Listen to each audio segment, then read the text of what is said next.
Hello everybody, and thank you for tuning in to the weekly report. Turkey now, America later. President Trump recently imposed sanctions on Turkey to protest the Turkish government's detention of an American pastor. Turkey has responded by increasing tariffs on U.S. exports. The trade war is being blamed for the collapse of Turkey's currency, the lira. While the sanctions may have played a role, Turkey's currency crisis is rooted in the Turkish government's fiscal and especially monetary policies. In the past 7 years, Turkey's central bank has tripled the money supply and pushed interest rates down to 4.5%.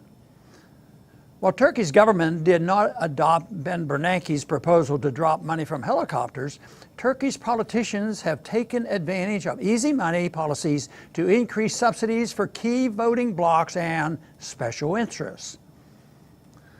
The results of the Turkish government's inflation-fueled spending binge are not surprising to anyone familiar with Austrian economics or economic history. Turkey is now plagued with huge deficits, a collapsing currency, and a looming economic crisis, making it the next candidate for a European Union or Federal Reserve bailout. Turkey's combination of low interest rates, money creation, and massive government spending to stimulate the economy parallels the policies the U.S. government has pursued for the past 10 years. Without drastic changes in fiscal and monetary policies, economic trouble in America is around the corner. The very large and growing federal debt will cause a major crisis as the government's debt burden will be unsustainable. Instead of cutting spending, politicians can be expected to pressure the Federal Reserve to do their dirty work for them via inflation. We may even see the Fed experiment with negative interest rates, which would punish Americans for saving. The monetization of the federal debt will erode the dollar's purchasing power and decimate middle and working class Americans who are already seeing any gains in their incomes eaten away by inflation.